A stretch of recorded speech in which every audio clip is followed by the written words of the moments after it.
Have you noticed? A quiet wave is happening. Indians with stable jobs abroad are packing their bags and moving back. In this video, I cover 3 surprising reasons for their move. The demanding work life abroad often cripples NRIs from exploring their passions.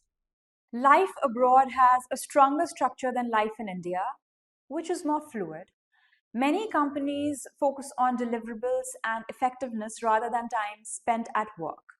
But still, you can't really get away from long hours in the office or office related work if you are in a hybrid setup.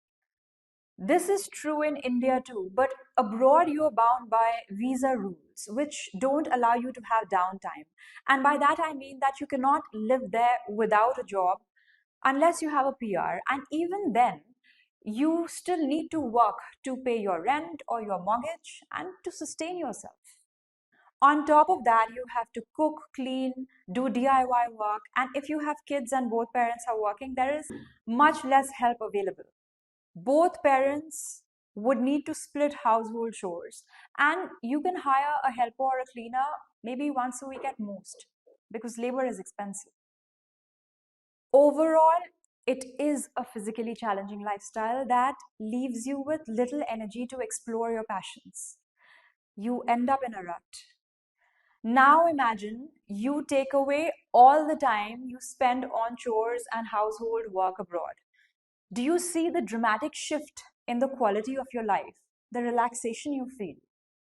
This is what most NRIs realize when they move back to India and find employment. Firstly, the cost of living is significantly lower, and secondly, India offers a service oriented lifestyle where the cost of labor is affordable. You can get food and grocery deliveries, hire a driver, a domestic help, cook, and many other conveniences at reasonable rates. This frees up mental space and gives you time to explore passions and creativity in a more relaxed setup. Many people working abroad are not truly doing what they love. Being in your own country gives you the benefit of freedom to explore your true calling. The younger generation, especially, is less attracted to security and has the courage to take risks and explore what they truly want rather than going in for the safe plan of getting a PR by working for years in a job they don't care about and then returning. Another big benefit for NRIs who have lived abroad for 15 years or more is addressing the social safety gap they face outside India. After living abroad, they realize that there isn't a large family, community, support system for emergencies, childcare, elder care, the kind of network that naturally exists in India. Family duty, dharma. Many NRIs who come from business families end up paying an emotional cost that outweighs the financial gains of working abroad. Their parents' generation and even the ones before spent their entire lives building a business, however big or small. And when the next generation doesn't continue or expand it, parents don't take it well. Business is deeply personal, and stepping away feels like betrayal because you're not involved with the family, their affairs, and their struggles. Parents expect you to be around, especially when things get out of hand. If you're from a wealthy family, no matter how flashy your degree is or how amazing your job may seem, you usually can't earn as much as you can through the family business. This leads to a compromise in lifestyle. Some argue that they could set up the business abroad instead, but that's naive. Certain businesses can only thrive in certain geographies. So, for example, if you have a confectionery shop or jewelry businesses or hospitality ventures, it's far costlier to establish them abroad and it may not work out because of lower consumer demand. In India, the cost is relatively low, and with relationships, contacts, and jugaad, you can get much more done.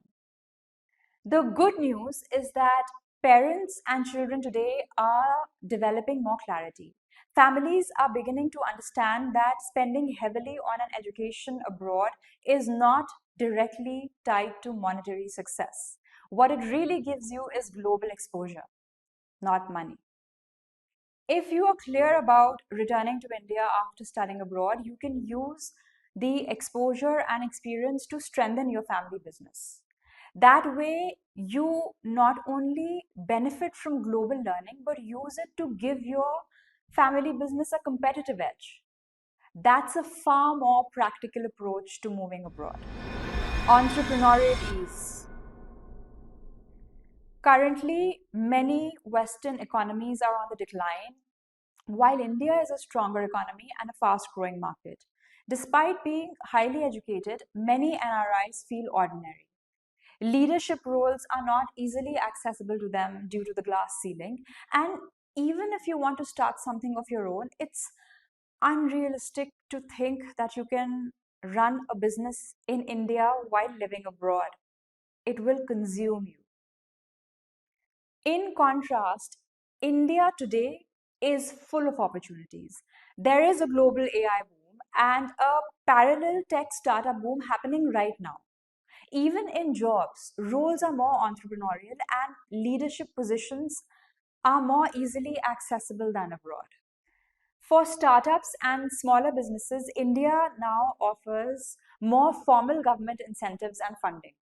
If you come back, your global exposure gives you higher leverage, greater influence, and faster career acceleration.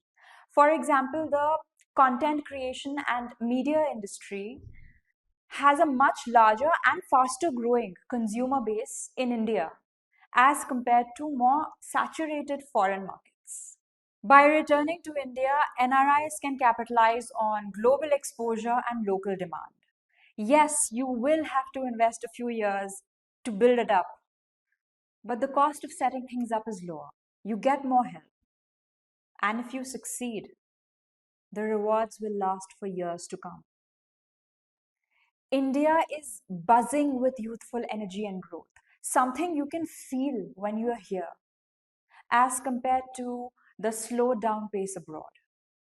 This is the new land of opportunities. And it's your country where you can feel like a host, be bolder, take risks, instead of being a careful guest. If you like my reflections, go ahead, hit the like button, subscribe to my channel, and do share this video. Thank you for watching.